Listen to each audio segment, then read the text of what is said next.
ہم قائل نہیں ہیں وہ والی شہادت بیان کرنے کے جس میں کہتے ہیں ہائے حسین تو سکینہ تو زینب. ہمارے بزرگوں نے ہمیں یہ سبق، ہمارے بزرگوں نے ہمیں بتایا کہ امام حسین کی شہادت اس طرح بیان کرو کہ نوجوانوں میں جذبہ جہاد پیدا ہو، عورتیں صبر کا پہاڑ بن جائیں.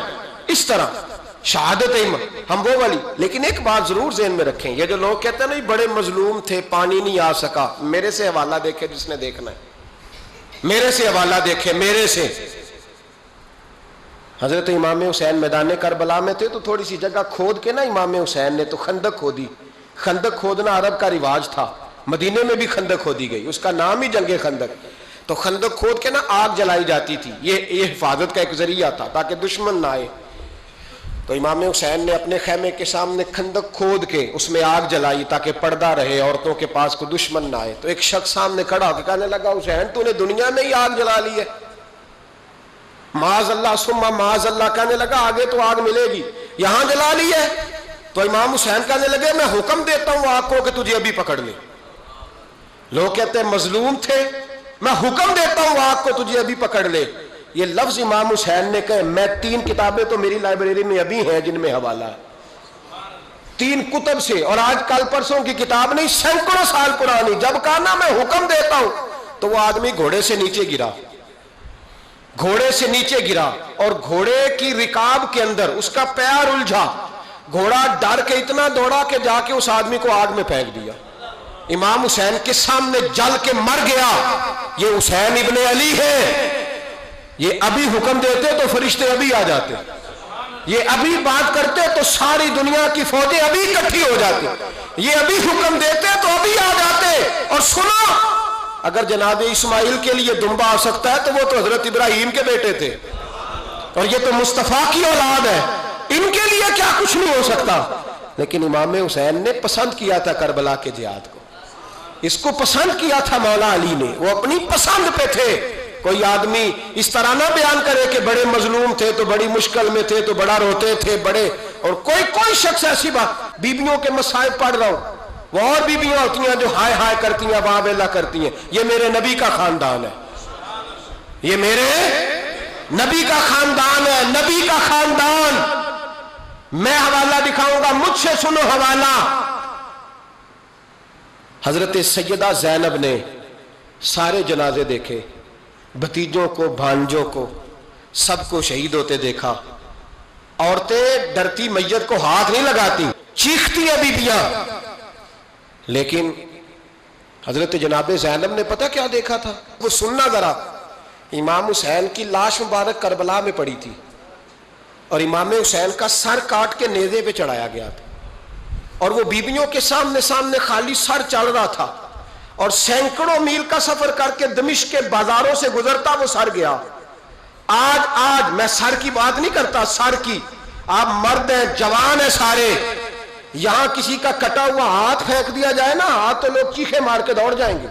بلکہ ہاتھ تو دور رہا، کسی کی انگلی کاٹ کے یہاں پھینکی جائے تو لوگ چیخے مار کے مرد دوڑ جائیں گے. لیکن کٹا ہوا سر دیکھا، لاشیں دیکھے. یزید کا دربار آیا، بی بی صاحبہ کو نا ایسے عورتوں نے اپنے حالے میں لیا ہے. سیدہ زینب وہاں بیٹھ گئیں. تو جب بولا نا یزید دربار میں، کہنے لگا کہ دیکھو اللہ نے عزت والوں کو عزت دی، معاذ اللہ ثم معاذ اللہ. اور میرے مخالفین کا کیا حشر ہوا جب اس نے دیکھے نا، ایک آدمی مجبور ہے، مقہور ہے، اتنا لمبا سفر ہے، غربت ہے، پیاس ہے، بیماری ہے، کیا انداز ہے جب اس عالم میں یزید کے دربار میں اس نے گستاخی کی امام حسین کی. یہاں لوگ کہتے ہیں کسی کو کچھ نہ کہو، کہ کیوں نہ کچھ کہیں. جو سیدنا امام حسین کے بارے میں بات کرے گا زبانیں کھینچیں گے اس کی، جو صحابہ کے بارے میں بات کرے گا ہم کرنے دیتے ہیں. یہ کیا بات ہوئی؟ گستاخی کرنا، بے ادبی کرنا، یہ کون سا دین ہے؟ یہ تو تم بے دینی پھیلا رہے ہو. سنو، جب اس نے بے ادبی کی تو سیدہ زینب چپ نہیں رہی، بلکہ حضرت زینب بولی اور کھڑی ہوئی، اور آپ نے تلاوت کی قرآن مجید کی اور آیتیں پڑھی. کہنے لگی وَتُعِزُّ مَن تَشَاءُ وَتُذِلُّ مَن تَشَاءُ بِیَدِکَ الْخَیرُ. اور آپ فرمانے لگی یزید تو کہتا ہے تیرے مخالفین پسپا ہو گئے، تجھے عزت ملی. آپ فرمانے لگے یہ تیرا دربار ہے نا، یہ تیرا سجا ہوا ہے نا، تیرا اس وقت ڈنڈا چلتا ہے نا. فرمانے لگی چند سال ٹھہر جا، تیرے اوپر لوگ لعنتیں برسائیں گے، اور فرمایا جب جمعے پڑھے جائیں گے تو لوگ میرے حسین کے نام کے خطبے پڑھیں گے۔ فرمایا آج یہ تیرا دربار ہے نا۔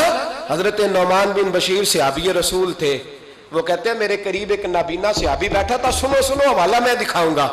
کہنے لگے میرے قریب اس وقت یزید کے دربار میں ایک نابینا صحابی بیٹھے تھے، جب بی بی زینب نے یہ بات کی نا تو وہ نابینا صحابی میرا ہاتھ پکڑ کے کہنے لگے نعمان علی آ گئے، یہ تو علی کی آواز ہے، علی آ گئے۔ جبریل امی بول رہے ہوں جیسے، حکمت کے گوہر رول رہے ہوں جیسے، دربار دمشق میں وہ زینب کا خطاب منبر پہ علی بول رہے ہوں جیسے۔ کہنے لگے علی آ گئے، علی، یہ تو علی کی آواز ہے۔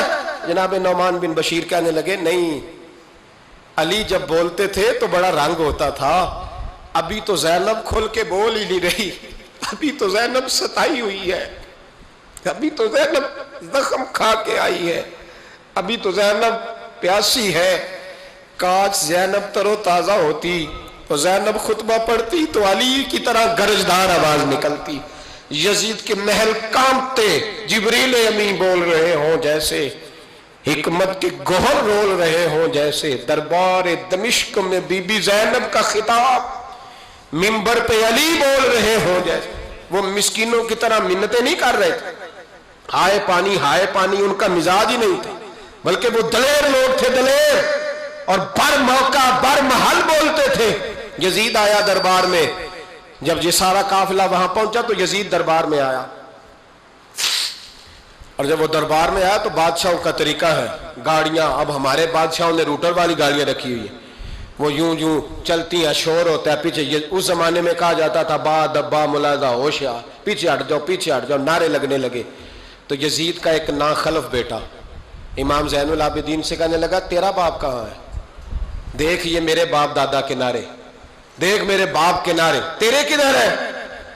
ابھی یہ بات شروع اس نے کی تھی کہ دمشق کی جامع مسجد میں زور کی اذان ہو گئی، اور جب مؤذن نے کہا نا اشہد ان محمد رسول اللہ، تو امام زین العابدین اس کا ہاتھ پکڑ کے کہنے لگے یہ میرے نانا کے نعرے لگ رہے ہیں، اگر تیرا ہے تو بتا، یہ میرے نانا کے نعرے ہیں۔ اور فرمایا تیرے باپ کے 2-2.5 سال لگیں گے، میرے نانے کے قیامت کے بعد بھی لگیں گے، میرے نانے کے نعرے قیامت کے یہ لگتے رہیں گے، لگ رہے ہیں اور لگتے تھے اور لگتے رہیں گے۔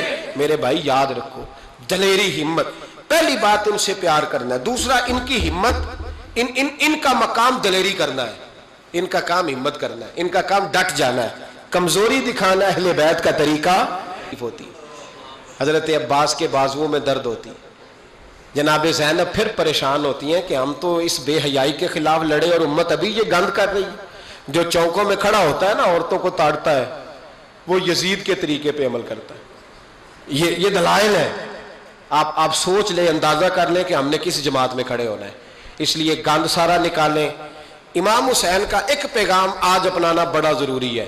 امام حسین نے سر سجدے میں کٹایا اور قرآن کی تلاوت نیزے کی نوک پہ بھی جاری رہی ہے، اس لیے آج کم از کم 10 نفل امام حسین کی سنت سمجھ کے ضرور پڑھیں گے انشاءاللہ۔ جنہوں نے روزہ رکھا ہے بڑا اچھا کیا ہے، چلو جو نہیں رکھ سکے پھر بھی نفلی ہے، کوئی فرض نہیں، کم از کم 3 دفعہ سورت یاسین کی تلاوت آج ضروری ہے امام حسین کے لیے، کریں گے انشاءاللہ تعالی۔ اگر وہ نیزے کی نوک پہ پڑھ سکتے ہیں تو آپ ان کی خاطر بھی تو پڑھ ہی سکتے ہیں نا۔ تو بہت ضروری کام آج نفل پڑھنا ہے، اور بہت ضروری کام آج قرآن پاک کی تلاوت کرنا، کریں گے انشاءاللہ تعالی۔